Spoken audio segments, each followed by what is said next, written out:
እኛ ለእግዚአብሔር ማንሰግደው ማን ሆነን ነው? ለእግዚአብሔር መስገድ በስቶብን ነው? ከክብራችን በታች ሆኖ ነው? ስግዱ ለእግዚአብሔር በፍርሃት ይባል መስገድ አለብን። የተለየ ደዌ ምክንያት ካሌለ በስተቀር መስገድ አለብን። ግንባራችንን መሬት አስነክተን የጤና ችግር ካለ እንኳን አይደለም መቀመጥ ተኝቶ ማስቀደስ ይቻላል። እግዚአብሔር ከአቅማችን በላይ የሚጠብቅ አስጨናቂ አምላክ አይደለም። እየቻልን ግን አለማድረግ እውነቱ እግዚአብሔርን ማቀለል እንዳይሆን ማለት ነው። ፈተና ሲመጣ እንድንሻገር የሚረዳን ውስጣችን ቃል እግዚአብሔር ሲኖር አሜን ኪርያላይሶን አቤቱ ይቅር በለን። ሰው ዝሙቱን አልበቃው ብሎ ወንድ ከወንድ ሴት ከሴት አለ። ይሄም አልበቃ ብሎ ጾታ ቅየራ ውስጥ ደግሞ ገባ። ይሄም አልበቃል። መጾም ያስፈልጋል፣ ደግሞ በልክ ማድረግ ያስፈልጋል። ጸሎትም ያስፈልጋል በልክ። ሁሉም ነገር በመጠን አድርግ። ድንገት ጥፍት የሚሉት በሆነ ነገር ደንግጠው ከቤተክርስቲያን ተሰናክለው የሚቀሩት ቃል እግዚአብሔር ውስጣቸው ስለሌለ ይላል። ሰይጣን የሚፈትነን የሚደሰተው በጣም አጥብቆ የያዘውን ሰው ነው። ጾሙን፣ ጸሎቱን፣ ስግደቱን ክርር ጥብቅ አድርጎ በያዘው ሰው ደስ ይሰኛል። ሁሉንም በልክ አድርጎ ጾሙንም በመጠን ጸሎቱንም በመጠን ስግደቱንም በመጠን ባደረገው ደግሞ ይበሳጫል። ጽድቅን መራብ ያስፈልጋል። ጽድቅን መጠማት። እንደውም ብዙ ጊዜ በሌሎች ሐዘን ማላገጥ፣ የሌሎችን ሐዘን የራስ አድርጎ አለማሰብ እግዚአብሔር በእኛ ላይ እንዲገባን እንድንቀምሰው ሊያነሳሳው ሊገፋፋው ይችላል። እንድንጨካከናል። ልቦናችን በጣም የአራዊት ልብ እንዲሆን አይደለም። ስጋችን ምንም የማይገባው ደንዳና እንዲሆን አይደለም። እንዲህ አልታዘዝም። ለሰዎች ስናዝን የሰዎችን ጭንቀት ስንጋራ ግን ከመጠን አልፈን አይ እግዚአብሔር አሁን ለምን ይሄን ታደርጋለህ? እግዚአብሔር ቢኖር ኖሮ እንዴት እንዲህ ይሆናል? እግዚአብሔር ቢኖር ኖሮ በገሌት ይሄ ይበጣ ነበረ። እንዴት እግዚአብሔር በገሌ ላይ ይሄ ሲበጣ ዝም ይላል ወደሚል እግዚአብሔር ቢኖር ኖሮ ይሄ ሁሉ እንዴት ይሆናል? አይ እግዚአብሔር እንዴት ይሄ ሲሆን ዝም ትላለህ ብለን አንደበታችን በእግዚአብሔር ላይ የማይገባ ነገር ወደ መናገር እንዳይሄድ፣ አንደበታችን መሰናከያችን መጎጃችን እንዳይሆን የተሰጠ ማስጠንቀቂያ ነው። እግዚአብሔር እንደሚምር ሁሉ ደግሞ የሚፈርድበት ጊዜ አለ። መጥፎ የሚሆነው እና መጽሐፈ መክብብ የፍልስፍና መጽሐፍ ነው። በመጽሐፈ መክብብ ያሉ ሀሳቦችን ለመረዳት ደግሞ ጥንቃቄ ይፈልጋል። ምክንያቱም እያንዳንዱ መጽሐፍ የየራሱ ጠባይ አለው። ኦሪት ዘፍጥረትን የምንረዳበት አረዳድና መጽሐፈ መክብብን የምንረዳበት አረዳድ የተለየ ነው። መዝሙረ ዳዊትን የምንረዳበት አረዳድና መኃልየ መኃልይን የምንረዳበት አረዳድ የተለያየ ነው። እያንዳንዱ መጽሐፍ የየራሱ ጠባይ አለው። መጽሐፍ ቅዱስ የብዙ መጽሐፍት ህብረ መጽሐፍት የሆነው ለዚህ ነው። እኛ 81 የምንለው ማለት ነው። አሁን በዚህ ዓለም ያሉ ፍጥረታት እንኳን የየራሳቸው ጠባይ አላቸው። እጽዋት የእያንዳንዳቸው ጠባይ አላቸው። ጤፎ የራሱ ጠባይ አለው። ስንዴው፣ ባቄላው፣ ሌላው ለመድኃኒት የሚሆነው እያንዳንዱ የራሱ ጠባይ አለው። እንስሳትም አራዊትም እያንዳንዳቸው የራሳቸው ጠባይ አላቸው። የጋራ ደግሞ ጠባይ አላቸው። ሰዎች እኛም ሰው በመሆን አንድ ነን። አዳማዊ በመሆን አንድ ነን። ሁላችንም ከአዳም የተፈለቀቅን ነን። ግን ደግሞ እያንዳንዳችን የራሳችን ጠባይ አለን። ቅዱሳት መጽሐፍትም እንደዛ ናቸው። የእግዚአብሔር እስትንፋስ በመሆናቸው አንድ ናቸው። ያን የእግዚአብሔርን ሐሳብ ለኛ የሚያስተላልፉበት መንገድ ግን እንደየመጽሐፍቱ ይለያያል። ስለዚህ መጽሐፈ መክብብ ላይ ያሉ ሐሳቦችን ለመረዳት የተጻፈበትን ምንነት የመጽሐፉን ጠባይ መረዳት አስፈላጊ ነው። አለዛ በተለይ እንደ መጽሐፈ መክብብ ያሉ መጽሐፍት ዝም ብሎ ሮጦ እጅ እንደተገኘ የሚዘገኑ ታፍሰው የሚቃሙ አይነት አይደሉም። ፍልስፍናው ይዘት አላቸው። ጠቢቡ ሰለሞን በራሱ ሕይወት ከደረሰበት በኋላ ለትምህርት እንዲሆን ከምልሰቱ በኋላ የንስሐው የመረዳቱ የማስተዋሉ መጽሐፍ ነው። ለዚህ ነው መጽሐፉ ብዙ ነገሮችን ያመጣና ሁሉ ከንቱ የከንቱ ከንቱ ነፋስን እንደመከተል ነው የሚለው። እንዲያውም ጠቢቡ ሰለሞን ስልጣኑም ሀብቱም ስለነበረው ደስታ ይገኝበታል ያለውን ነገር ሁሉ ሞክሮታል። ግን በዛ ሁሉ ደስታ ሳይሆን ጸጸት ነው ያገኘው። ስለዚህ ትውልድ ይዳን በእኛ ይብቃ እንደሚባለው እንደ እኔ ብትሆኑ እኔ በሄድኩበት ብትሄዱ ጸጸትን እንጂ ደስታን አታገኙም ብሎ ለትምህርት የጻፈው መጽሐፍ ነው። ስለዚህ ነው በዚህ መጽሐፍ እጅግም ጻድቅ አትሁን የሚል ተግባራዊ ትምህርት የሰጠው። ይሄ ተግባራዊ ክርስትና ይባላል፣ ወይም ፕራክቲካል ቴዎሎጂ ይባላል። በተግባር ከሚታየው በተግባር ከሚሆነው የሚሰጥ ትምህርት ማለት ነው። እና ጠቢቡ እጅግም ጻድቅ አትሁኑ ሲል ምን ማለት ነው? ጻድቃን ለመሆን አትፈልጉ ማለት ነው? ጽድቅን አትሹ ማለት ነው? አይደለም። ይሄ እንዳልሆነ ቅዱሳት መጽሐፍት በብዙ መንገድ ይነግሩናል። መዝሙር 10 ቁጥር 7 ላይ እስመ ጻድቅ እግዚአብሔር ወጽድቅ አፍቀረ፣ እግዚአብሔር ጻድቅ ነው ጽድቅንም ይወዳል ይላል። ጻድቅ ማለት እውነተኛ ማለት ነው። እግዚአብሔር እውነተኛ ሳይሆን ራሱ እውነትም ነው። ስለዚህ እግዚአብሔር እውነት ነው፣ እውነተኛ ነው፣ እውነትን ይወዳል። ስለዚህ እውነትን መፈለግ፣ ጽድቅን መፈለግ አምላካዊ ተግባር ነው እንጂ የተከለከለ የሚነቀፍ ተግባር አይደለም። ዮሐንስ 14:21 ላይም ጌታችን የሚወደኝ ቢኖር ትእዛዜን ይጠብቃል፣ እኔም ወደ እርሱ እመጣለሁ፣ አባቴም ወደ እርሱ ይመጣል፣ እንወደዋለን ብሏል። ስለዚህ ትእዛዙን መጠበቅ እግዚአብሔር እንደምንወድበት የምንገልጥበት ተግባራዊ መንገድ ነው። በማቴዎስ 19:16-17 ላይም አንድ ባለጸጋ መጥቶ የዘላለም ሕይወትን እንደወርስ ምን ላድርግ ብሎ ጠይቆታል። ተወደዳችሁ እግዚአብሔር ቤተሰቦች፣ ይሄ ጥያቄ በጣም መሰረታዊ ጥያቄ ነው። ሁላችንም በተደጋጋሚ ልንጠይቀው የሚገባ ጥያቄ ቢኖር ይሄ ነው። የዘላለም ሕይወትን እንደወርስ ምን ላድርግ የሚለው። ሌላው ቀሪ ነው፣ ሌላው ኃላፊ ነው። ይኸው ዛሬ በዚህ ሰዓት መሰብሰባችንን ያልፋል፣ ጉባኤውም ያልቃል፣ እንበተናለን፣ ወደ የማደሪያችን እንሄዳለን፣ ከዛም እያልን ሕይወታችን ያልፋል፣ ከዚህ ዓለም እንወጣለን። ግን ያኔ እንዴት ነው መዳረሻችን? የት ነው አኗኗራችን? እንደው በቸርነቱ መንግስቱን ለማውረስ እንደው በሚያዘጋጅ ሁኔታ ለምሕረቱ እንኳን ምክንያት በሚሆን ሁኔታ ነው ወይ የሚለውን ሁሌ መጠየቅ ያስፈልጋል። በጣም ጥሩ ነው። እንደዚህ ባለ ጉባኤ በሚዘጋጅበት ጊዜ በእውነቱ ልትማሩ የምትመጡ ትመሰገናላችሁ። የሚጠቅመው ለእኛ ቢሆንም ግን ደግሞ ተገቢ ነው። እውነት መልካምን ነገር መልካም ማለት ተገቢ ነው። ቃል እግዚአብሔርን ለመስማት መቅረብ ከመስዋዕት ሁሉ ይበልጣል። መጽሐፈ መክብብ ላይ ጠቢቡ ሰለሞን እንዳለው የእግዚአብሔርን ቃል ለመስማት መቅረብ ከሰነፎች መስዋዕት ይበልጣል ይላል። ሰነፎች መስዋዕት ቢያቀርቡ ለምን እንደሚያደርጉ ስለማያውቁ አይጠቀሙበትም፣ ሊሰናከሉበትም ይችላሉ። የእግዚአብሔርን ቃል መስማት ግን መንገድ ነው። ምኑን ለምን እንደምናደርገው ሁሉ መረዳት ስለሆነ ማስተዋል ባለበት እስከ መጨረሻው የመዝለቅ እስከ መጨረሻው የመጽናት እድል በጣም ሰፊ ነው። ብዙ ወገኖቻችን ብዙ ነገር ለቤተክርስቲያን አድርገው ምን ብለው ድንገት ጥፍት የሚሉት በሆነ ነገር ደንግጠው ከቤተክርስቲያን ተሰናክለው የሚቀሩት ቃል እግዚአብሔር ውስጣቸው ስለሌለ ነው። ሳይማሩ በልማድ በዘፈቀደ በአጋጣሚ ስለሚያደርጉት የሆነ ነገር ኮሽ ሲል ድንግጥ ብለው ላይመለሱ ይጠፋሉ። የእግዚአብሔርን ቃል መጎዝጎዝ፣ የእግዚአብሔርን ቃል በደንብ አድርጎ ማዋሃድ በጣም ተገቢ ነው። ፈተና ሲመጣ የሚረዳን እንድንሻገር እንድናልፍ ከውስጥ ሆኖ የሚሰራው የእግዚአብሔር ቃል ውስጥ ሲኖር፣ በባዶ ሆድ ከባድ በሬ ምንድነው በሬ የሚስበው በአንጀቱ እንጂ በአንገቱ አይደለም ይባላል በገጠር። ቀንበር ተሸክሞ የሚጓዘው በሬ ቀንበሩን ተሸክሞ ሲጎተት የሚታየው በአንገቱ ነው፣ ግን የሚስበው በአንጀቱ ነው። ማለት ካልበላ አንገቱ ብቻ አይጎትትም ነው። ምን ማለት ነው? ፈተና ሲመጣ እንድንሻገር የሚረዳን ውስጣችን ቃል እግዚአብሔር ሲኖር። አለዛ እንዲሁ ዝም ብሎ በዓላት ሲሆኑ ነጠላ እየለበሱ አንዳንዴ ብቅ ማለት ውስጥ ባዶ ከሆነ የሆነ ነገር ኮስ ሲል ደንግጦ የመጥፋት እድሉ ሰፊ ነው እና ይሄን ያነሳሁት ቃል እግዚአብሔርን ለመስማት የእናንተ መምጣት በጣም ደስ የሚያሰኝ ስለሆነ እውነት በጣም መልካም ነው። ይሄንን መልካም ተግባራችሁን አታቋርጡ። ቃል እግዚአብሔር መስማት በጣም ትልቅ ነገር ነው። አሁን በዚህ ሰዓት ቃሉን ስንሰማ እሱን ስናመሰግን ከእሱ ጋር እየተዋሃድን ነው። እንዴ ለምን ወደው ሰው ስልክ ደውለን ረጅም ሰዓት የምናወራው ለምንድን ነው? ጉዳይ ለመንገር ብቻ አይደለም። እንዲያ ከሆነማ ቴክስትም ሊበቃ ይችል ይሆናል። ለምንድን ነው ሰው በረጅም ሰዓት ከሚወደው ሰው ጋር የሚያወራው? ድምፁን መስማት መነጋገር ደስ ስለሚያሰኝ ነው አለ። ከእግዚአብሔር ጋራም የምር ከወደድ ነው ቃሉን መስማት፣ እሱን በዝማሬ በጸሎት መጥራት ደስ ይለናል። ድምፁን መስማት ነዋ። ካልወደድ ነው ድምፁን ለመስማት ቃሉን ለመስማት ሁሉ ትዕግስት አይኖረንም። ያ የፍቅር ማጣት መገለጫ ነው። ሰው እግዚአብሔርን ሳይወድ ሲቀር ገና በትምህርት ሊጀመር ሲል ይከብደዋል። መቼ ነው የሚያልቀው? ማብቂያው ሰዓት ይርቅበታል። 10፣ 20፣ 30 ደቂቃ የዓመት ያክል ይርቅበታል። ይሄ የፍቅረ እግዚአብሔር ማጣት ምልክት ነው እና ጠቢቡ ሰለሞን ለዚህ ነው ከሰነፎች መስዋዕት ይልቅ ቃሉን መስማት ይበልጣል ያለው እና ይሄ ሰው ወደ ሕይወት ለመግባት ምን ላድርግ አለ። ወደ ሕይወት መግባት ከፈለግ ትእዛዛትን ጠብቅ ነው ያለው። ስለዚህ ትእዛዛቱን መጠበቅ አስፈላጊ ነው። ማቴዎስ 6:33 ላይም መንግስቱንና ጽድቁን አስቀድማችሁ ፈልጉ ብሏል። ማቴዎስ 5:48 ላይም የሰማይ አባታችሁ ፍጹም እንደሆነ እናንተ ፍጹማን ሁኑ ብሏል። መዝሙር 44:7 ላይም ጽድቀ አፍቀርከ ወአመፃ ጸላይከ፣ አፍቀርከ ጽድቀ ወአመፃ ጸላይከ ተብሏል።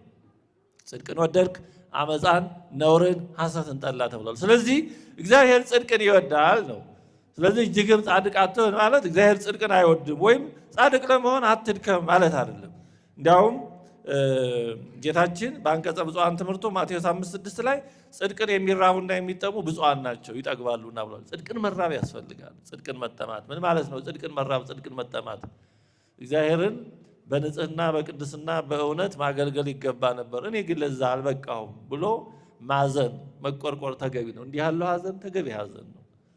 እንዲህ ያለው መቆርቆር የሚጠቅም መቆርቆር ነው። ቅዱስ ጳውሎስ ተገቢ የሆነ መንፈሳዊ ሐዘን ብሎ የገለጸ ይህንን ነው።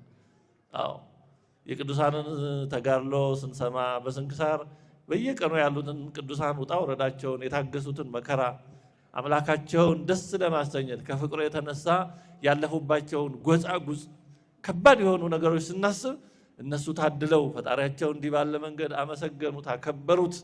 እኔ ግን ከዚህ የራኩ ነኝ ብሎ ማዘን መቆርቆር ተገቢ ነው። ጽድቅን መራብ ጽድቅን መጠማት ማለት እንደዚህ ነው። በእውነቱ ምንራበው ምንጠማው እህል ውሃ ብቻ ሊሆን አይገባም። ስለዚህ ምን ለማለት ነው? ጽድቅን ማድረግ ተገቢ መሆኑ በቅዱሳት መጽሐፍ ተደጋግሞ ተጽፏል። ታዲያ እንዲህ ከሆነ እጅግ ጻድቅ አትሁን ማለት ምን ማለት ነው?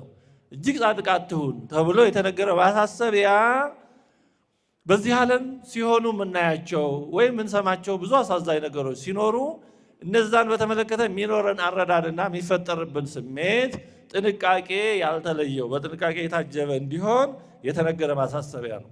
በዚህ ዓለም ላይ በወገኖቻችን ላይ በሚደርሱ ማናቸውም ነገሮች በተቻለ መጠን ከሐዘናቸው መሳተፍ ይገባል፣ ከችግራቸው መሳተፍ ይገባል። ቅዱሳት መጻሕፍት ይህንን ይነግሩናል። ቅዱስ ጳውሎስ ዕብራውያን 13:3 ላይ ከእነርሱ ጋር እንደታሰረ ሆናችሁ እስረኞችን አስቡ ይላል። የታሰሩ ወገኖቻችንን ግድኛ መታሰር ሳያስፈልገን እንደታሰርን ሆነን ማሰብ አለብን። ቤተክርስቲያናችን በእንተ ቅድሳት በቅዳሴ ሰዓት ላይ በሚጸለየው በጣም ሁሉን አካታች በሆነ ጸሎት ስለታሰሩት ትጸለያለች፣ ስለተማረኩት ትጸለያለች፣ ስላዘኑ ስለተከዙ ምንም አይጸለይለታል። ስለ ዝናቡ ስለ ወንዙ ውሃ ሁሉ ነው የምትጸለየው። ይህንን ጸሎት በቅዳሴ ሰዓት ከልብ መጸለይ አለብን።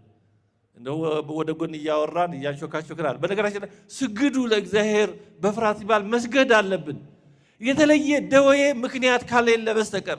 ብዙ ጊዜ ግን የሚታየው በተለይ ወደ መቅደስ ይጸናል፣ ወንበር ሳብ አድርጎ መቀመጥ ነው። እንድንቀመጥ አለ ንበሩ አይደለም የተባለው፣ ስግዱ ነው የተባለው። እኛ ለእግዚአብሔር ማንሰግደው ማን ሆነን ነው? ለእግዚአብሔር መስገድ በዝቶብን ነው? ከክብራችን በታች ሆኖ ነው? መደፋፈር የሚመጣው አንዳንድ ጊዜ ልብ ሳንለው ነው፣ የበደልን ያጠፋን ሳይመስል። ስግዱ ነው የተባለው። መስገድ አለብን፣ ግንባራችንን መሬት አስነክተን። ይህ ጤና ችግር ካለ እንኳን አይደለም መቀመጥ ተኝቶ ማስቀደስ ይቻላል። እግዚአብሔር ከአቅማችን በላይ የሚጠብቅ አስጨናቂ አምላክ አይደለም። እየቻልን ግን አለማድረግ እውነቱ እግዚአብሔርን ማቅለል እንዳይሆንም ስግዱ ነው የተባለው። መስገድ አለብን። እንዲህ አግኝተን ታድለን ለእግዚአብሔር መስገድ፣ ወይ ጉድ! ይሄን እድል አግኝተን ከሆነ ጊዜ በኋላ እድሜያችን ሲገፋ ወይ ጤናችን ቢታጎል መስገድ የማንችልበት ጊዜ ቢመጣ እንዳንጸጸት።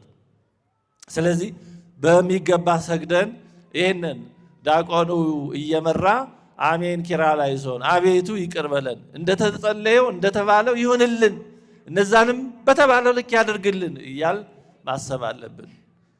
በሌሎችም ጸሎታት በሊጦኑ በመስተብቁ ሁሉ ቤተክርስቲያን ታስባለች መንገደኞችን፣ በመንገድ ያሉትን ሁሉ እነዚህን ሁሉ እና የተቸገሩትን ሰዎች ችግራቸውን መጋራት ተገቢ እንደሆነ ቅዱስ መጽሐፍ ይነግረናል። የተጨነቁትንም ራሳችሁ ደግሞ በስጋ እንዳለሆናችሁ አስቡ ይላል።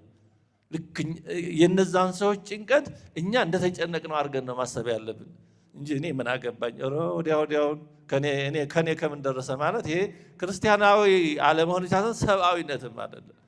የዛ ሰው ሀዘን መቼኛ ጋር እንደሚመጣ እናውቀው። እንደውም ብዙ ጊዜ በሌሎች ሀዘን ማላገጥ፣ የሌሎችን ሀዘን የራስ አድርጎ አለማሰብ እግዚአብሔር በእኛ ላይ እንዲገባን እንድንቀምሰው ሊያነሳሳው ሊገፋፋው ይችላል። ስለዚህ በእኛ ላይ ሲደርስ ወይኔ እንዲኖረዋል እንደዛ ሰዎች የተቸገሩት ማለት የለብንም። ያም ሰው እኛ ነን። አንድ እኮ ነው፣ ባህሪያችን አንድ ነው። በተለያየ ስጋ ተጠቀለልን እንጂ ያው አንድ እኮ አዳማዊ ነው።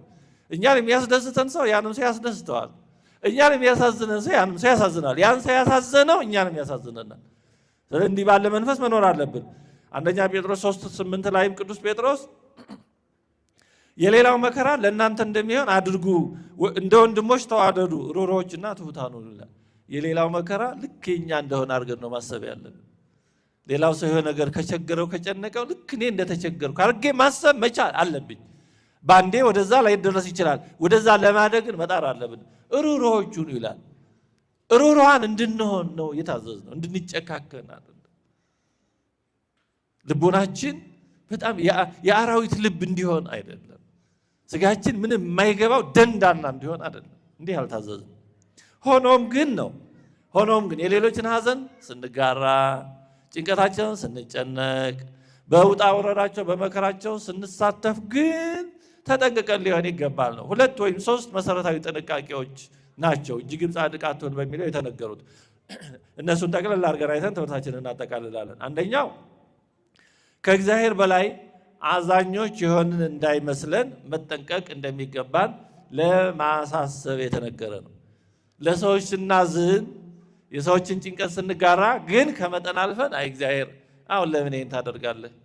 እግዚአብሔር ቢኖር ኖሮ እንዴት እንዲህ ይሆናል? እግዚአብሔር ቢኖር ኖሮ በገሌት ይሄ ይመጣ ነበረ፣ እንዴት እግዚአብሔር በገሌ ላይ ይሄ ሲመጣ ዝም ይላል ወደሚል ከመስመር ያለፈ ከልክ ወዳለፈ ተገቢ ወዳልሆነ ነገር እግዚአብሔርን ወደ መንቀፍ እግዚአብሔርን ወደ መተቸት ሕሊናችን ፈጥኖ እንዳይሄድ አጥር ቅጥር ሆኖ እንዲጠብቀን የተሰጠ አምላካዊ ቃል ነው። ሁሉንም ነገር በመጠን ማድረግ ስለሚገባ እጅግም ጻድቅ አትሁን የተባለው ለዚህ ነው። በዚህ ዓለም ላይ የምንሰማቸው የምናያቸው በጣም ጆሮን ጭው የሚያደርጉ ልብን የሚያደሙ ብዙ ግፎች አሉ። በዚህ ቅጽበት እንኳን በምድር ላይ ስንት ግፍ እየተፈጸመ ይሆናል። አንዱ ጉልበተኛው ደካማውን ዘመን የሰጠው ዘመን የከዳውን ያሳድደዋል፣ ያፈናቅለዋል፣ አለፍ ሲልም ሊገድለው ይችላል፣ ሊያስረው፣ ሊያሰቃየው፣ ንብረቱን ሊቀማው ይችላል ይሆናል። ምድራችን ከጥንት ጀምሮ በግፍ የተሞላች ናት። ከቃየልና ከአቤል ወንድማማቾች ጀምሮ ምድራችን በደም በግፍ የተሞላች ናት። ይሄ ዛሬ የጀመረ አይደለም፣ በዚህ ሺህ ዘመን የመጣ አይደለም፣ የነበረ ነው። ደጋጎች እንደነበሩ ምድራችን ላይ ክፉዎች ነበሩ። የዋሆች እንደነበሩ ተንኮለኞች መሰሪዎች ነበሩ። ስለዚህ ምድራችን በግፍ የተሞላች ናት፣ በነውር የተሞላች ናት።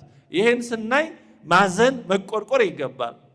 ግፍን መጸየፍ ይገባል። ነውርን መጸየፍ ይገባል። ግን ይሄን ስናደርግ ደግሞ በጥንቃቄ ነው። ከልክ አልፈን እግዚአብሔር ቢኖር ኖሮ ይሄ ሁሉ እንዴት ይሆናል? አይ እግዚአብሔር እንዴት ይሄ ሲሆን ዝም ትላለህ ብለን አንደበታችን በእግዚአብሔር ላይ የማይገባ ነገር ወደ መናገር እንዳይሄድ፣ አንደበታችን መሰናከያችን መጎጃችን እንዳይሆን የተሰጠ ማስጠንቀቂያ ነው። ጠቢቡ ሰለሞን እዚሁ ርዕስ አድርገን በወሰድነው መጽሐፈ መክብብ ምዕራፍ 7 ቁጥር 16 ላይ ቀደም አድርጎ ቁጥር 15 ላይ እንዲህ የሚል ነገር ጽፏል። ጻድቅ በጽድቁ ሲጠፋ ኃጥእም በክፋቱ እጅግ ዘመን ሲኖር ይህን ሁሉ ከንቱ በሆነ ዘመኔ አየሁ ይላል። ይህን ማየት አይከብድም? ጻድቅ በጽድቁ ምን ሲሆን አለ? ሲጠፋ። ኃጥእ ደግሞ በክፋቱ ምን ሲሆን? እጅግ ዘመን በደስታ በመልካም ሁኔታ ሲኖር አይቼ በዘመኔ ይሄን አየኋል። እድሜ መስታወት ነው፣ ሁሉንም ያሳያል። እንግዲህ በኦሪቱ የተነገረው ከዚህ በተቃራኒ ነው። በኦሪቱ የተነገረው ምን ተብሎ ነው? ለእማ አቀብከ ኦሪተከ ትበልዕ ከራሜከ ወይ ሰፍ ማህየብተ ወይንከ ወትሬይ ውሉደ ውሉድከ እስከ ሳልስ ወራብ ትውልድ ተብሎ ነው በኦሪቱ የተጻፈው። ትእዛዛተ እግዚአብሔርን ብትጠብቅ፣ እግዚአብሔርን ትእዛዝ ብትጠብቅ አዝመራህ እየከረመ የማያልቅ እየሆነ እየበረከተ ብዙ እየሆነ ብዙ ዘመን ያሻግርሃል። አዲስ አዝመራ እንኳን ብታመጣ የቀደመው ስለማያልቅ የቀደመውን ትበላለህ። ወይንህ የሰፈፈ የሞላ ይሆናል። እስከ 3-4 ትውልድ ድረስ ታያለ። የልጅ ልጅ እዛ አልፎ ታያለ። እድሜ ይረዝማል ነው። ሰለሞን ግን በተግባር ያየው በተቃራኒ የሆነበት ምን አየሁ አለ? ጻድቅ በጽድቁ ምክንያት ረጅም ዘመን ሲኖር እንደተነገረው ሳይሆን በጽድቁ ምክንያት ሲጠፋ አየሁ። እውነት በመናገሩ ምክንያት እድሜው ሲያጥር፣ ሲቀሰፍ፣ ሲገደል፣ ሲሳደድ አየሁ። በዚህ ዓለም ጻድቃን ብዙ ጊዜ እውነተኞች ሰዎች እድሜ የላቸውም። ስራቸው ረጅም ነው እንጂ እድሜያቸው አጭር ነው። ብዙዎቹ ሰማዕታቱ እነ ቅዱስ ጊዮርጊስ በአጭር ዘመን በ20 ዓመት ጀምሮ በ27 ዓመቱ ነው ተጋድለውን የጨረሰው። በረከቱ ይደርብን። እነ ቅዱስ ሚናስ እነ ቅዱስ ቪክቶር ብዙዎቹ ሰማዕታት በወጣትነት ዘመናቸው ነው ተጋድላቸውን የፈጸሙት። አረጋውያን ሰማዕታትም አሉ እንደ ቅዱስ ፋሲለደስ ያሉ። ብዙ ጊዜ እውነተኛ ሰው እድሜ የለውም፣ ወይ ይታሰራል፣ ይሳደዳል። ያው ሁልጊዜ ማለት አለም ለምን እውነትን የሚናገር በባለቤቱም እንደታየው ይቻለም አትወድም። በዚህ ዓለም የሚወደደው ያው ውሸቱን እያለባበሰ እንደዛ ነው። ይህንን ነው ጠቢቡ ሰለሞን ይህን በማየቴ ሸክም ሆነብኝ ከበደኛ ነው። ይሄ ለእኛም የተጻፈ ነው። በአንጻሩ ኃጥእ ደግሞ በክፋቱ ሊቀሰፍ ሲገባው ረጅም ዘመን በጥሩ ሁኔታ ሲኖር አየው ይላል። እንዲህ ያለ ነገር ስናይ እግዚአብሔር ቢኖር ኖሮ እንዴት እንዲሆን ነበር እንዳንል ነው። እጅግም ጻድቅ አትሁን የሚለውን ከዚህ ቀጥሎ ማስጠንቀቂያ ይሰጠን። የሚሆኑ ነገሮችን በእኛው መረዳት ልክ ሰፍተን ቆጥረን ለክተን እንዲህ ቢሆን እንዲህ ሊሆን ይገባ ነበር፣ እንዲህ ከሆነ ይሄ ትክክል አይደለም፣ እግዚአብሔር የት አለ እግዚአብሔር እያለ ለምን እንዲህ ይሆናል ብለን በማናውቀው ውስጥ ገብተን ዳኝነት ከመስጠትና ከእግዚአብሔር ጋር ከመቃየም እንዳንደርስ የተሰጠ ማሳሰቢያ ነው። የእግዚአብሔር አሰራር በእኛ መረዳት ልክ አይደለም። እንኳን የእግዚአብሔር አሰራር በዚህ ዓለም ብዙ ነገሮች እኛ ነው በምንለው መንገድ ሁሉ ላይሄዱ ይችላሉ። ለዚህ ነው ቆይተን ስንረዳ አረ ለካ እንዲኖረዋል ወይ ተሳስቼ ነበር የምንለው። በዚህ በሰው አሰራር እንኳን ማንረዳው ብዙ ነገር አለ እንኳን በእግዚአብሔር አሰራር። ስለዚህ ከእግዚአብሔር የተሻለ አሳቢዎች፣ ጻድቃን፣ ደጋጎች፣ ሩሮዎች፣ አዛኞች፣ መሐሪዎች፣ ፍትሐውያን እንደሆን አድርገን ራሳችንን ወደ መቅጠር እንዳንሄድ ነው እጅግ ጻድቃት ነው የተባለው። ከመጽሐፍ ቅዱስ አንድ ሁለት ማሳያ ላስታውሳችሁ። ሳኦልን እናስታውሰው። ሳኦልን እግዚአብሔር አህያ ከመፈለግ መርጦ እስራኤልን እንዲታደግ ፍልስጤማውያን ከበው እያስጨነቋቸው ነበርና እስራኤልን መርቶ ፍልስጤምን ወግቶ እስራኤልን እንዲታደግ መረጠው። ከዛም በኋላ አጋግ የተባለውን የመጨረሻ አረመኔ ጨካኝ ሰው ሄዶ እንዲያጠፋ እግዚአብሔር አዘዘው። አንደኛ ሳሙኤል ምዕራፍ 15 ከቁጥር ከመጀመሪያው ጀምሮ እስከ ቁጥር 11 ድረስ ይሄን የሚያወሳ ታሪክ ነው። የሰራዊት ጌታ እግዚአብሔር እንዲህ ይላል። እግዚአብሔር ነው እንዲህ የሚለው። ምን አለ? እስራኤል ከግብፅ ወጣ ጊዜ አማሌቅ በመንገድ እየተቃወመ ያደረገበትን እበቀላለሁ። በእግዚአብሔር ዘንድ በቀል ማለት መፍረድ ነው እንጂ እኛ ቂም ቋጥረን አጋጣሚ ይጠብቀን እንደምናደርገው ያለ አይደለም። እግዚአብሔር ጊዜ መስተበቅል የሚለው ፈታሂ ማለት ነው። ፍትህ አስፈላጊ ነው። ፍርድ ከሌለ ፍትህ ከሌለ ህይወት አይኖርም። የፈለገው ሰው ጉልበተኛው እንደፈለገ እያሳደደ የቻለውን ያህል እያጠፋ ድሃው እየተገፋ ዝም ብሎ ይኑር ማለት ይሄ ህግ አራዊት ነው። እውነት እንዲኖር ሰላም እንዲኖር ፍትህ ያስፈልጋል። ያለ ፍትህ ሰላም ሊኖር አይችልም በጭራሽ። ሰላምን የሚያጸናው ፍትህ ነው። አሁን እኔ በማውቀው በገጠሩ ማህበረሰብ የበደለን ሰው ሽማግሌዎች ይሰበሰቡና አይተው መዝነው የሆነ ይፈርዳሉ። ለምሳሌ ወይ 10 ጋን ጠላ 10 ድፎ ዳቦ ሙጌራ ነው በገጠር የሚባለው እንደየ አካባቢው እንደዚህ ብለው ይፈርዳሉ። ወይ 20 ምናምን ብለው ከዛ ደግሞ ግማሹ ለሽማግሌ ትተናል ይላል። የሚፈለገው ፍትሁ ነው። ፍትህ ያስፈልጋል እንጂ በቃ ተው ይቅርበል ተብሎ እንደዚህ ባለው ሁኔታ ሰላም አይጸናም። ፍትህ ይፈልጋል። ይሄ እውነተኛ ኦርቶዶክስ አስተምሮ ነው እንጂ ዝም ብሎ አይሆንም። እንደዛ ሆኖ ማያውቅም። መጽሐፍ ቅዱሳዊም አይደለም። ዳዊትን ሲበድል እግዚአብሔር ይቅር አለው፣ ግን ዝም ብሎ ይቅር አላለውም። በጣም ከባድ ቀኖና ተቀብሏል። ዳዊት በኃጢአቱ ከዛ በኋላ ህይወቱ ተመሰቃቅሎ ከባድ ቀኖና ከፍሎበታል። ፍትህ ይፈልጋል። ሬስቲቲዩሽን የሚባለው ይፈልጋል። ፍትህ መካስ ይፈልጋል። የበደለ ይካስ፣ የወሰደ የቀማ ይመልስ የሚባለው ለዚህ ነው። ከዛ በኋላ እንደ ጊዜ ግብር ይሆናል። የግድ ያ የተባለውን ሁሉ አምጣ አይባልም። ዋናው ግን ፍትሁ ነው። ስለዚህ እግዚአብሔር እውነተኛ ዳኛ ስለሆነ በእስራኤል ላይ ያጠፋውን ጥፋት ያደረሰውን ጉዳት አሁን አጋግል ሊበቀለው ማለት ሊፈርድበት ፈለገ። ሳኦልን የዚህ ፍርድ አስፈጻሚ አድርጎ ላከው። ሄደም አማሌቅን ምታ፣ ያላቸውን ሁሉ ፈጽመህ አጥፋ፣ አትማራቸውም አለው። አትማራቸዋል። እግዚአብሔር እንደሚምር ሁሉ ደግሞ የሚፈርድበት ጊዜ አለ። በኖህ ዘመን የነበረውን ያን ሁሉ ህዝብ ያጠፋው የግድ ማጥፋት ስለነበረበት ነው። ጋንግሪን የሆነ ካንሰር የሆነ የሰውነታችን አካል የምንቆርጠው ለምንድን ነው? አያድርስና ያ ተጠልቶ አይደለም። ግን በሽታ ከሆነ ምን ይሆናል? ኖሮ ጤና የማይሆን ለሌላው ጉዳቱ የሚተርፍ ከሆነ ይቆረጣል። እግዚአብሔርም የሚቆርጠው የሚቀጣው እንደዛ ሲሆን ነው። አጋግ መቆረጥ ነበረበት። ስለዚህ ሳኦልን ሂድና ቁረጥ አለው። ሳኦል ግን ምን አደረገ? በራሱ ብይን ሄደና የተወሰኑትን ደካሞቹን የማይረቡትን አጥፍቶ አጋግ ዋና ኃይለኛ ተዋጊ ስለሆነ ክፉ የክፉ ቀን ይሆናል እንደሚባለው እኔ ከኔ ጎን ባሰልፈው ወደፊት በሚኖር ጦርነት ያግዘኛል ብሎ ከላሙም ከከብቱም የማይረባውን አጥፍተው የሰባውን መልካም የሆነውን ይዘው መጡ። እግዚአብሔር ያለው ምንድን ነው? አጥፋ ነው። አጋግ በታሪክ እንደሚታወቀው የመጨረሻ አረመኔ ሰው ነበር። አጋግ እስራኤላውያንን መግደል ማሳደድ አልበቃው ብሎ የጸነሱ ነፍሰ ጡር ሴቶችን ሆዳቸውን እየቀደደ ጽንስ በእናንተ ሆድ እንዴት ብሎ ነው የሚተኛው ብሎ ያይ ነበረ። በሰው ስቃይ የሚደሰት ሳዲስቲክ የሚባለው አይነት ሰው ነበር። ታዲያ እንዲህ ያለው ሰው ፍርድ አያስፈልገው? እንዲህ ያለው ሰው የፈለገውን የእናቶችን ሆድ እየቀደደ እያሰቃየ ሕፃናትን ሴቶችን ያገኘውን ሁሉ እየጨፈጨፈ ይኑር ይባላል? ነውር ነው፣ አይባልም። ፍርድ ያስፈልጋል። እግዚአብሔር የሚፈርድበት ጊዜ አለው። እግዚአብሔር ሁልጊዜ ዝም አይልም። ወይ ያመጽ መሱተ ኩሎ አሚር እንደተባለው እግዚአብሔር ሁልጊዜም ፈተና ያመጣም፣ ሁልጊዜም አይፈርድም። ሁልጊዜም ደግሞ ዝም አይልም አለ። እሱ የሚፈርድበት ጊዜ ሶበ ተንሥአ እግዚአብሔር ለኮንኖ ምድርን ይፈርሃት ወአርመመት ይላል ዳዊት። እግዚአብሔር ዝም ብሎ የሌለ መስሎ ዝም ብሎ ለመፍረድ ሲነሳ ያኔ ምድር ትጨነቃለች፣ ሰማይ ይጨነቃል። ችግሩ እግዚአብሔር ቶሎ አለመፍረዱ ነው። ደግሞ ቶሎ ቢፈርድ ሁላችንም እናልቅ ነበር። አሁን የሚጠቅመው እሱ ነው። የሆነ ነገር ኮሽ ስናደርግ ቋ ቢያደርገን ሁላችንም አልቀን ነበር። የሚታገሰው ለሁላችን ጥቅም ነው። ስለዚህ እግዚአብሔር መፍረድ ስላስፈለገው ነበር ሂድና አጥፋ ያለው ሳኦልን። ሳኦል ግን በራሱ አስተያየት በራሱ ብይን ተነስቶ የእግዚአብሔርን ቃል በመፈጸም ፋንታ ከእግዚአብሔር ይልቅ ለሳኦል ለአጋግ የተሻለ አዛኝ፣ ተቆርቋሪ፣ ምሕረት አድራጊ መስሎ ለመታየት ፈለገ። በዚህ ጊዜ እግዚአብሔር ምን አለው? የእግዚአብሔርም ቃል ሳኦል እኔን ከመከተል ተመልሷልና ትእዛዜንም አልፈጸመምና ስላነገሥኩት ተጸጸትኩ ብሎ ወደ ሳሙኤል መጣ። ሳሙኤልም ተቆጣ።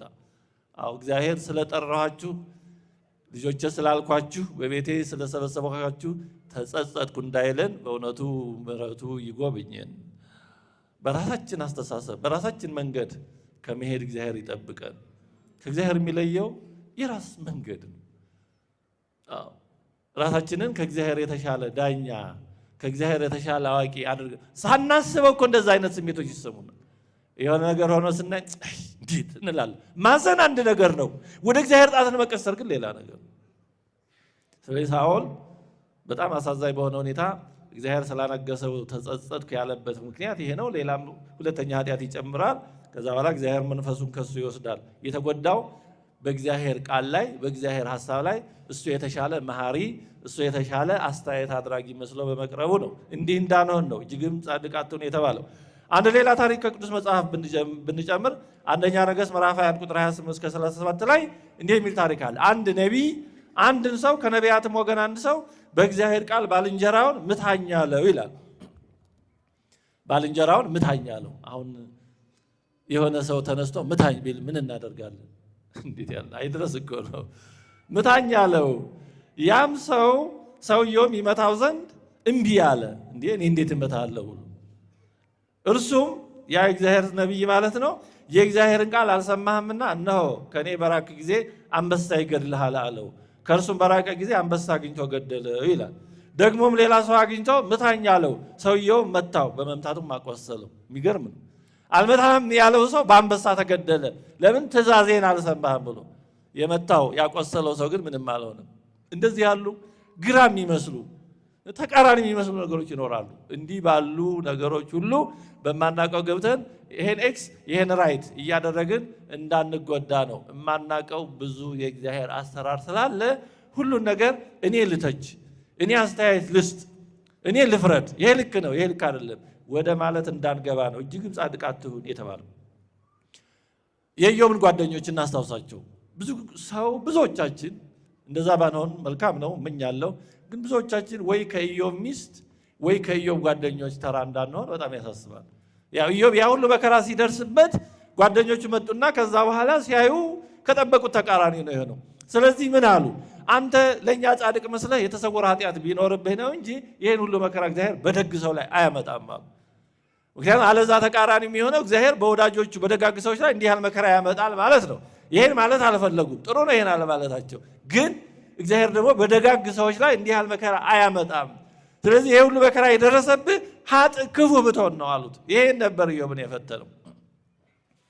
ራሱን እንዳሉት እንዳልሆነ ለማስረዳት ነው ኢዮብ የተፈተነው። ኧረ እግዚአብሔር ሌላ ዳኛ የለም እንጂ ሌላ ዳኛ ኖሮ ብሟገተው ብንፈራረድ ኖሮ ረታው ነበር። ምክንያቱም እኔ እንዲህ ያለ ጽድቅ ያለኝ ሰው ነኝ ብሎ ራሱን ወደ ማጽደቅ ስለ ራሱ ወደ ማስረዳት ራሱን ወደ መከላከል ሄደ።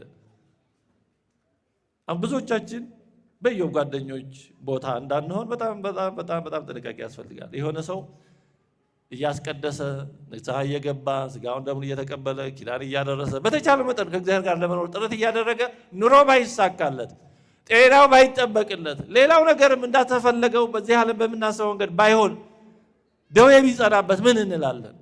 ጸበል እየተጠበለ ወይም በተለያየ መንገድ እየሞከረ ባይፈወስ ይሄ ሰው እግዚአብሔር ባይቀበለው ነው ምንል አንኖርም።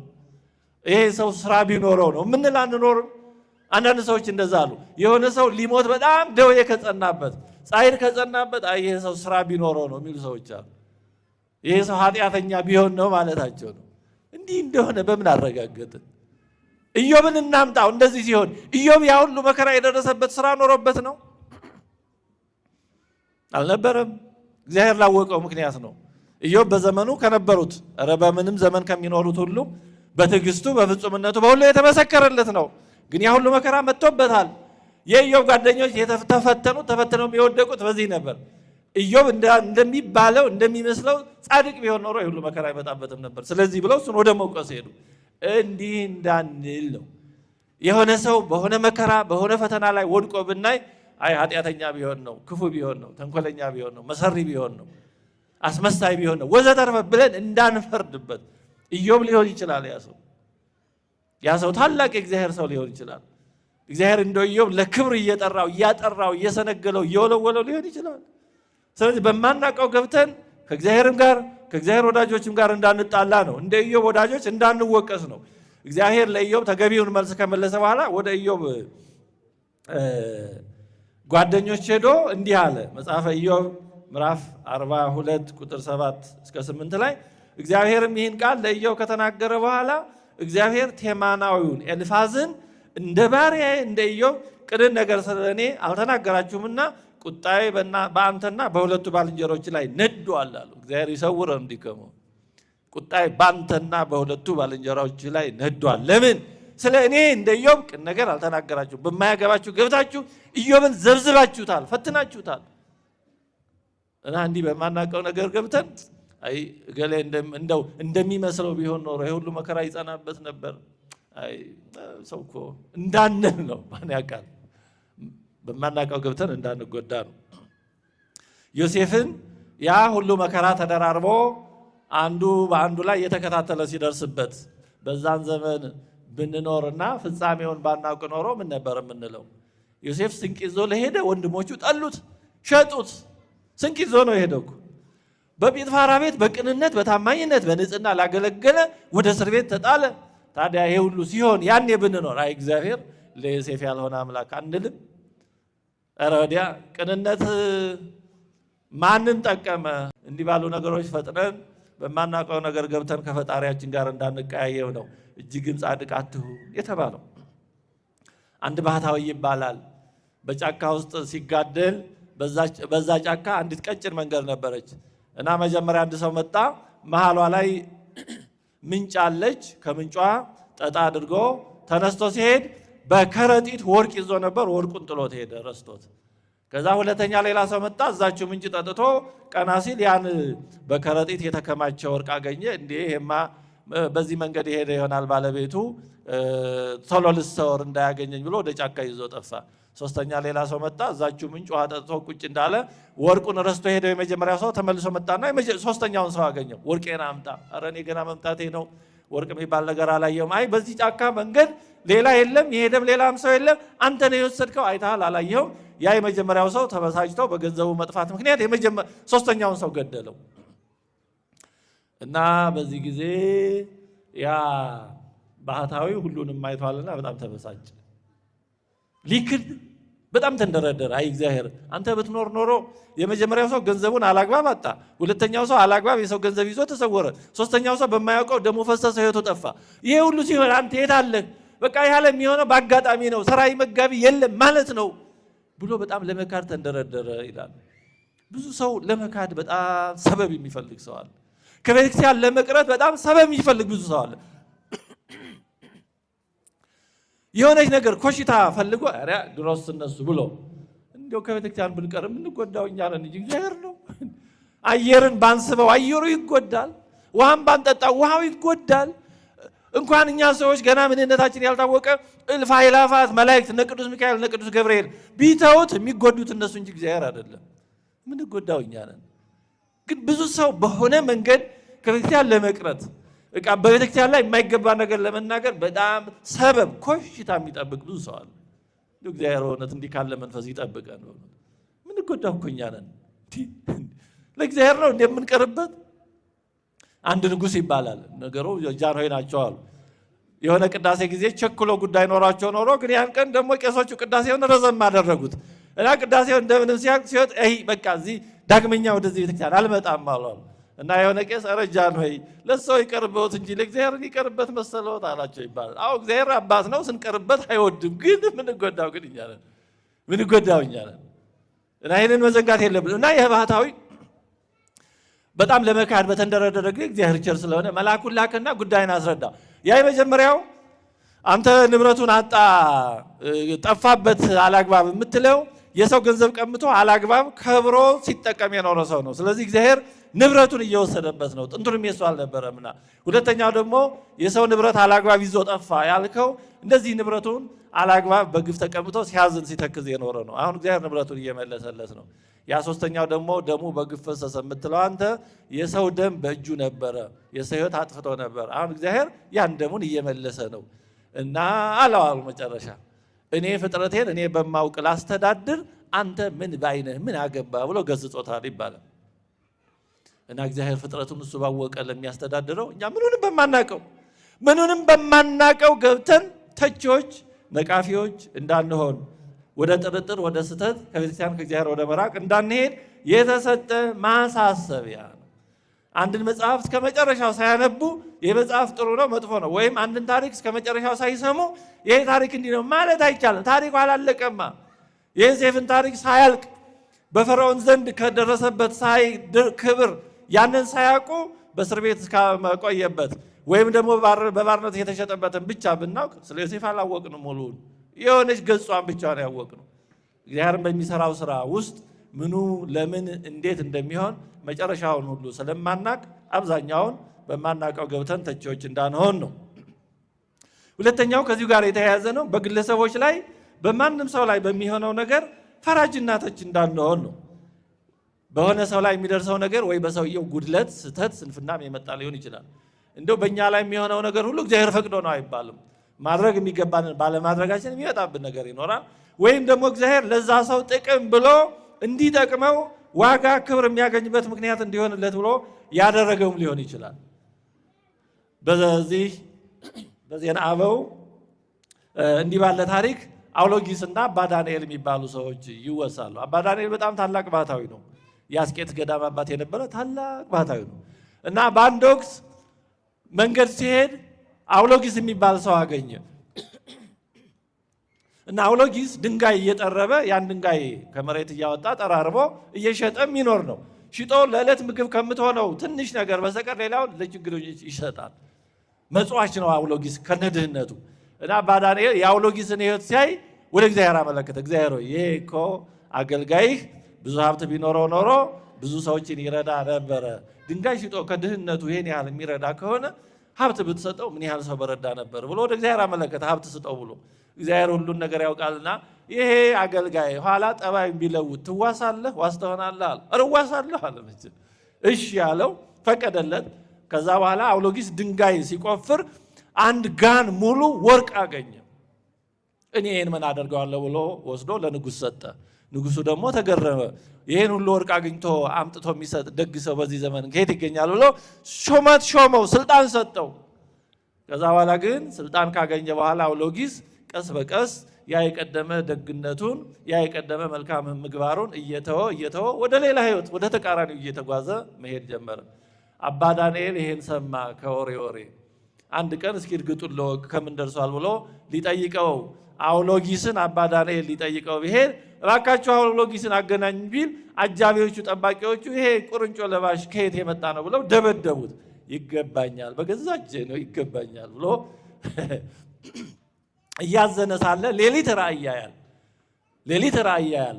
ባለቤቱ ክርስቶስ ለስም አጠራሩ ክብር ምስጋና ይግባውና ዙፋኑ ላይ እንደ ዳኛ ተቀምጦ ችሎት ተቀምጦ አውሎጊስን አምጡልኝ መላእክትን ልኮ ይህንን በማያውቀው ገብቶ ወዳጄን አገልጋይን አውሎጊስን አሳጥቶኛልና አባ ዳንኤልን ይዛችሁ አስራችሁ አምጡልኝ ሲል አባ ዳንኤል ደግሞ ጥፋቱ ታውቆት ፈርቶ ተጨንቆ ተንቀጥቅጦ ሲቆም እመቤታችን በዚህ ጊዜ ከልጇ ከወዳጇ ከመድኃኔዓለም ከኢየሱስ ክርስቶስ ከእግሩ ስር ወድቃ እባክህ አባ ዳንኤልን ማርልኝ፣ ይቅር በለው፣ ባለማወቅ ነው ያጠፋው፣ እባክህ ይቅርታ አድርግለት ብላ ስትለምን በራእይ አየ።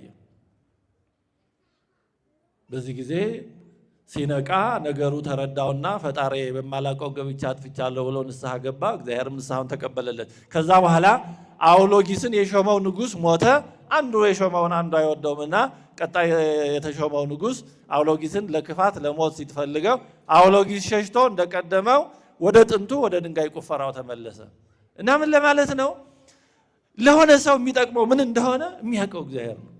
እኛ መርዳት የምንችለው መርዳት አለብን። አይ ጸጋው ይሄ ነው ብለን መተው የለብንም።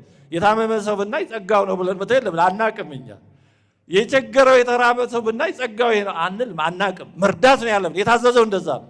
ከዛ ባሻገር ግን ከዛ ባለፈ ያለውን ለእግዚአብሔርና ለዛ ሰው ነው መተው ያለብን። ለሰው የትኛው እንደሚጠቅመው እግዚአብሔር ነው የሚያውቀው።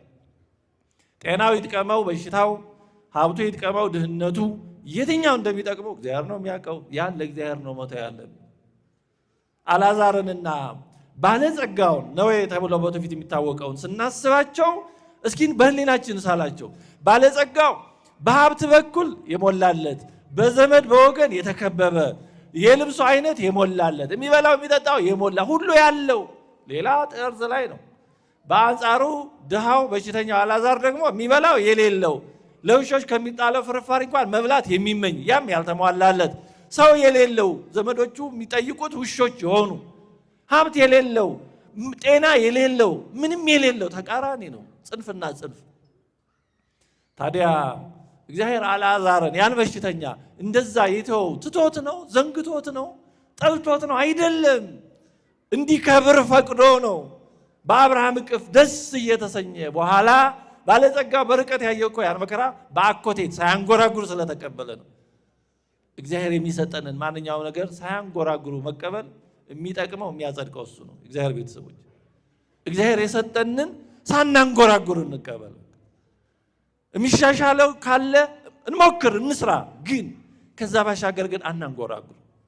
በልባችን በእግዚአብሔር ላይ ቂም አንያዝ። ውስጣችን አያንክስ እግዚአብሔር እያለን ከእግዚአብሔር ጋር ያለን ግንኙነት የሻከረ ይሁን። በሆነ ነገር አለመሳካት ምክንያት እግዚአብሔርን በቀና መንገድ ማናይ አንሁን። እግዚአብሔር ያለ ምን እንደፈቀደ አሁን አናውቀውም። ቅዱስ ጴጥሮስን እንዳለው እግሬን አታጥብም አለ። እግሬን ካላጠብከው ከኔ ጋር እድል ፈንታ የለም። አሁን አታውቀውም፣ ኋላ ነው የምታውቀዋል። ብዙ ነገሮች እንኳን አሁን አናውቃቸውም። ለምን እንደሚሆነው አናውቃቸውም። ታላቁ አባ ኪሮስ ሊሞት ሲል አባ ስምዖን የተባለ በዛው የ4 ቀን የ5 ቀን ርቀት የሚኖር ባህታዊና አባ በብኑዳን ጠርቶ አባ ኪሮስ እንደሚሞት እየታመመ ባለ ጊዜ ነፍስ ልትወጣ ባለ ጊዜ ያው መቼም ሞት ነውና ያ አባ ስምዖን የተባለ ባህታዊና አባ በብኑዳን አለቀሱ። አው ሰው ሲሞት ወጀስ ሊለዚ ሲሆን ምን ይደረግ? እና ጌታችን ተገልጦ ምን አላቸው? እናንተ ስምዖንና በብኑዳ ለምንድን ነው ወዳጅን ኪሮስን በማጽናናት ፈንታ ልቡን የምታሸብሩት?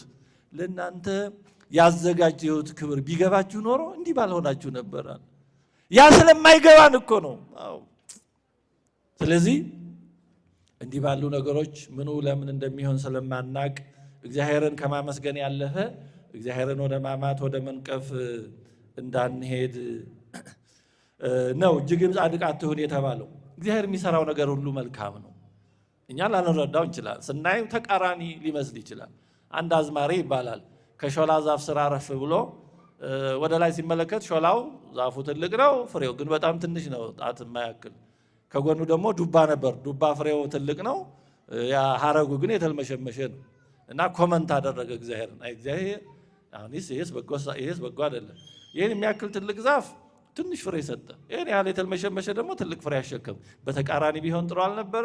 ትልቁን ዱባ ፍሬውን ዛፉ ላይ ሾላው ላይ ብትሰቅለው፣ ይሄን የተልመሸመሸውን ደግሞ ትንሿን ፍሬ ሾላውን ብታረግ ፐርፌክት ፍጹም ይሆን ነበር ይመስላል። አይደለም?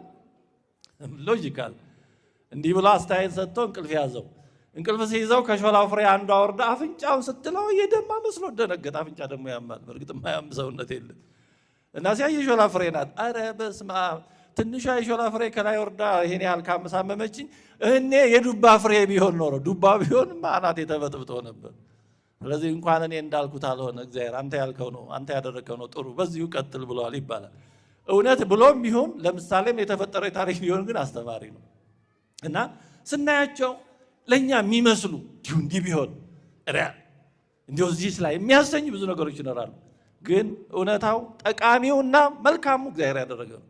አንድ ሊቅ ምን ብሏል? እግዚአብሔር ሁሉን ቻይነቱን ለአንድ ቀን ቢሰጠኝ ኖሮ ብዙ ነገር አስተካክል ነበር አለ። እውነቱ ነው። ሁሉን ቻይነቱን ለአንድ ቀን ቢሰጠን ስንት ነገር ማስተካከል ነበር። እኔ ራሱ አያደርገውም እሱም አያደርገው እንጂ ቢሰጠኝ ስንት ነገር አስተካክል ነበር በእኔ ቤት። ምን አለ ያው ሊቀጥሎ ሁሉን አዋቂነትህን ብትጨምርልኝ ግን ሁሉንም ነገር እንዳለ እተው ነበር።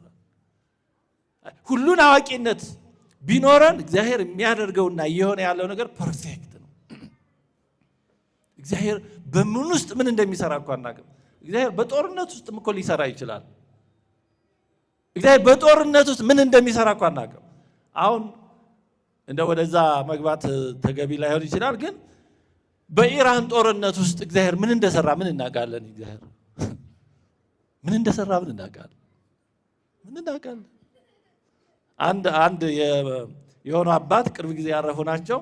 ሶስተኛው የዓለም ጦርነት መምጣት አለበት ብለዋል። ለምን ሲባሉ ሰው ጠግቧል፣ ሰው በጣም አበዛው፣ ስለዚህ መቀጣት አለበት አሉ። እውነት ነው፣ በጣም በዝቷል። እንዴት በዛ? በምን ታወቀ? እንዴ ሰው ዝሙቱን አልበቃው ብሎ ወንድ ከወንድ ሴት ከሴት አለ። ይሄ ጥጋብ ነው እንጂ ምን ይባላል? እስቲ ይሄም አልበቃ ብሎ ጾታ ቅየራ ውስጥ ደግሞ ገባ። ይሄም አልበቃ አለ ደግሞ ጾታ አልቀይር። ይሄም አልበቃ ብሎ አሁን ሰዎች ሆነው እንደ ድመት እንደ ውሻ አክት የሚያደርጉ አሉ። እኔ ውስጥ ያለው ድመት ነው ብለው እንደ ድመት ሚያው የሚሉ ሰዎች አሉ አሁን በምዕራቡ ዓለም። ይሄ ከጥጋብም በላይ ጥጋብ ነው እንጂ ምን ይባላል? ይሄ እስቲ ጥጋብ ክፉ ነው በጣም ነው። ስለዚህ በጣም ሰው ስላበዛው መቀጣት አለበት አሉ። ልክ ነው አይደለም ጉዳዩን እንጃ። ግን ምን ለማለት ነው? እግዚአብሔር በምን ውስጥ ምን እንደሚሰራ አናውቀውም። ዝም ብለን ይሄ በጣም በጥቂት እንደ ጥቂት ትምህርት እንደ ጥቂት እውቀት ያለ አደገኛ ያለው እንደሚባለው ብለ ኮሽ ባለ ቁጥር እግዚአብሔር እያልን እንዳ እግዚአብሔር በምን ውስጥ ምን እንደሚሰራ አናውቀው። እግዚአብሔር እንዴት ባለ መንገድ እንደሚሰራ አናውቀው። መዓት በሚመስል መንገድ ውስጥ ይሰራል። መብረቅ ብዙ ጠቀሜታ እንዳለው ታውቁ እንደሆነ አላውቅም። መብረቅ ድምፁ ያስደነግጣል፣ የሆነም አደጋ ይደርሳል። ግን በጣም መብረቅ ብዙ ጠቀሜታ አለ። አሁን ወደዛ አልገባም ጊዜ እንዳልወስድ። ስለዚህ እንዲህ ባለ ሁኔታ ውስጥ በጣም ጠንቃቆች እንድንሆን ነው። እጅግም ጻድቅ አትሁን የተባለው ጊዜ ወሰድ ትምህርታችንን ለማጠቃለል በአጠቃላይ በገድልና በትሩፋትም ላይ መጠነኞች እንድንሆን ነው። ሶስተኛው በጾም በጸሎት በመሳሰለው አስፈላጊ ናቸው። ጾም አስፈላጊ ነው። አሁን ጾም በጣም እየተጎዳ ያለብን ክርስቲያናዊ ተግባር ነው። በጣም ጾም ከብዙ ሰው እየራቀ ነው። አይ እናቴ ሐሳብ የለሽ ጽጌ ጾም ይጨመር ይላል። አብይ ጾምና ዓርብ ረቡዕም በጣም ከባድ ፈተና ላይ ነው። መቼም ከራሱ ውጭ ሌላውን የማያይ ሰው ነው ሐሳብ የሌለው ሰው ምኑ እንደሚባለው ጾም ከባድ ፈተና ላይ ነው ያለው። በጣም ኦርቶዶክሳዊ ጾም ከባድ ፈተና ላይ ነው ያለው። ማተብ ያንጠለጠሉ ከዛም ያለፈ ብዙ ነገር አለ በጾም ላይ ያለ። መጾም ያስፈልጋል፣ ደግሞ በልክም ማድረግ ያስፈልጋል። ጸሎትም ያስፈልጋል በልክ። ሁሉንም ነገር በመጠን አድርግ ይላል። ሰይጣን የሚፈትነን ባለማድረግም መልካም ነገሮችን እንዳናደርግም ሊፈትንና አብዝቶ እንድናደርግም ሊያደርግን ይችላል። ለምን? በሁለቱም ለማጥመድ ነው። ሰይጣን በሁለቱም ያጠምዳል።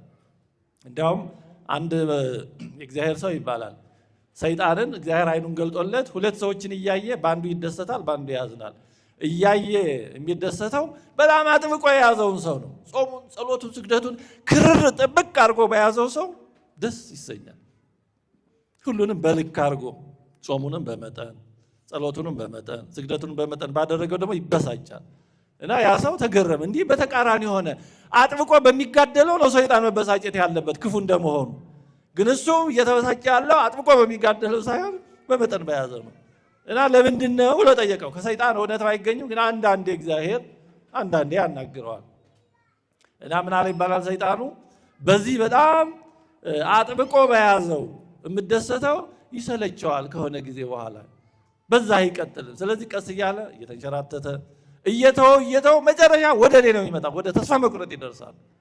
አሁን እስኪ እጃችንን ጥብቅ አድርገን ብንይዘው ከዛ በላይ ማጥበቅ ስለማንችል ከዛ ቀጥሎ ያለን እድል ቀስ እያደረጉ ማላላት ነው። በአንጻሩ አለ ይሄ ቀስ አድርጎ የያዘው ግን በዚሁ ጣዕም እያገኘ እየጣፈጠው እግዚአብሔርም ረድኤቱን ጸጋውን እየጨመረለት ከኔ እየራቀ ወደ እግዚአብሔር እየቀረበ ስለሚጨርስ በዚህ ምክንያት ነው በሳቸው ብሏል ይባላል። እና በመጠን ማድረግ በጣም ተገቢ ነው። በአባቶቻችን ትምህርት በብዙ ነገር የተገለጠ ነው። ወደዛ ዝርዝር አልገባም። ታላቁ አባት ቅዱስ ዮሐንስ ካስያን ከመጠን ያለፈ ነገር ሁሉ ከሰይጣን ነው ብሏል። ስለዚህ ሁሉንም ነገር በመጠን ነው ማድረግ ያለበት እንጂ ተመቸኝ እችላለሁ ብሎ ከመጠን ማብዛት ኋላ በሆነ ምክንያት ያ ነገር ወይ ቢሰለቸን ወይ በዛ ምክንያት ጤናችን ቢጎዳ ደግሞ ጨርሶ ወደ መተው እንዳይደረስ ለማባው ምን ይላሉ? እድሜ ልክን የምትሰራውን ስራ በአንድ ጊዜ ልጨርሰው አትበል ይላል። ቀስ አድርገው። ምክንያቱም ማራቶን ነው። እስከ መቼ እንደምንኖር ባናውቀውም ግን እንደ 100 ሜትር እንደዚህ በአንድ ትንፋሽ ተወጥቶ ከዛ በኋላ የሚታረፍበት አይደለም። ስለዚህ በመጠን ማድረግ ቅዱሳት መጽሐፍ ደግሞ ደጋግሞ የነገሩ ነው። ስለዚህ ትምህርታችንን ስናጠቃልል እጅግን ጻድቅ አትሁን ማለት በማታውቀው የእግዚአብሔር ስራ እየገባ ራስህን ዳኛና ተቺ አታድርግ ማለት ነው። ይሄ ነገር ብናይ እግዚአብሔርን ወደ መውቀስ እግዚአብሔር እያለ እንዲህ ያለ ነገር ለምን ይሆናል ወደ ማለት እንዳንሄድ ነው። እንዲሁም በሰዎች ላይ በምናያቸው ነገሮች እግዚአብሔርን ወደ መውቀስ የምንቸኩል እንዳንሆን እግዚአብሔር ወይ ለገሌ ይሄ ይገባል የሚሉ እንዳንል አንዳንድ ሰዎች አሉ እግዚአብሔርን የሚያሙ የሆነ ሰው ሲታመም መከራ ሲደርስበት አይ እግዚአብሔር አሁን ላንተ ይሄ ይገባል ይላል። አሁን ላንቺ የሚገባው ይሄ ነው። እግዚአብሔርን እያስተማሙ መካር ምንድነው በእናትና ልጅ ይገባል እንደተባለ እንዲህ እንዳንሆን እንዲሁም በምናደርጋቸው ስራዎች ሁሉ ከመጠን ከማለፍ እንድንጠበቅ ሁሉንም ነገር በአግባብ በመጠን እንድናደርግ የተሰጠ አምላካዊ ትምህርት አምላካዊ ማሳሰቢያ ነው። እጅግም ጻድቅ አትሁን። እግዚአብሔር አምላካችን በሰጠን ነገር ሁሉ በአግባቡ ተጠቅመን እሱ ወዳዘጋጀልን ዘላለማዊ ክብር እንድንገባ የእናቱ የእመቤታችን እናትነት ቃል ኪዳን ስማቸውን የጠራናቸው ያልጠራናቸው አገልጋዮቹ ቅዱሳን ሁሉ ጸሎታቸው በረከታቸው ይርዳን። አሜን። ስብሐት ለእግዚአብሔር።